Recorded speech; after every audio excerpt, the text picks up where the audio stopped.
하나님을 믿는 사람이든 믿지 않는 사람이든 수천 년 전부터 결혼은 존재해 왔습니다.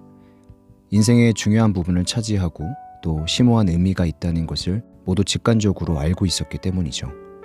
이것은 사실 실제로 결혼이라는 것 안에 엄청난 비밀이 숨겨져 있습니다. 남편들아, 아내 사랑하기를 그리스도께서 교회를 사랑하시고 그 교회를 위하여 자신을 주심같이 하라.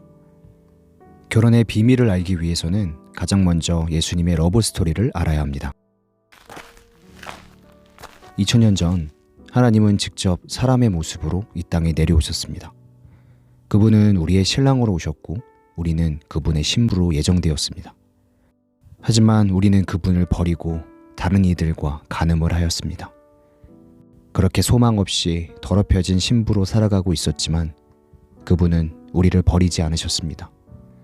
그분은 자비가 넘치는 분이시기에 우리를 사랑하신 그 크신 사랑으로 직접 십자가에 못 박혀 죽으셨고 우리를 용서하시며 다시 정결한 신부로 만드셨습니다.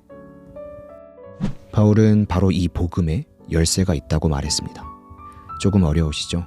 다시 한 번 더 살펴보겠습니다.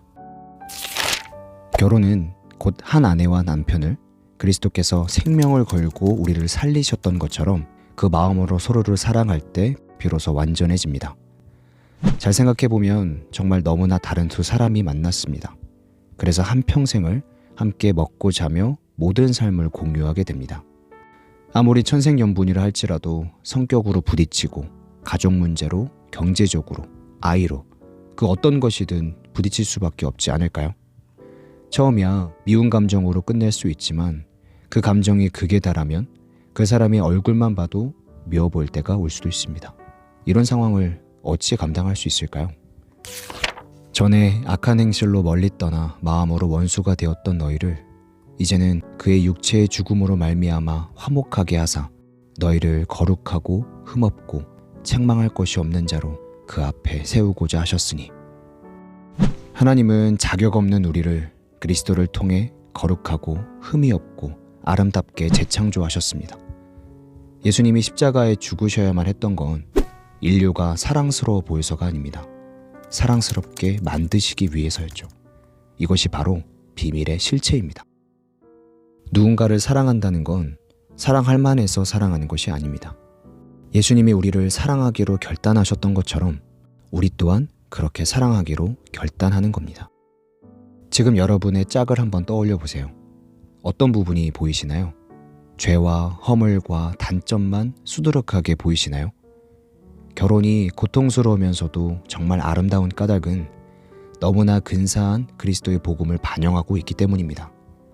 그분의 희생과 섬김을 통해 우리가 거룩해지듯이 결혼 또한 우리의 흠이 많은 서로의 관계 속에서 끝없는 헌신과 섬김을 통해 다듬어지고 성숙해질 수 있기 때문입니다. 너무 비현실적인 것 같죠? 사실 저도 공감합니다. 그런데 크리스천의 삶은 이미 현실을 초월합니다. 만약 이 말에 공감하기가 힘드시다면 아직 십자가의 복음을 경험하지 못하신 겁니다. 여러분, 우리는 정말 죄가 많습니다.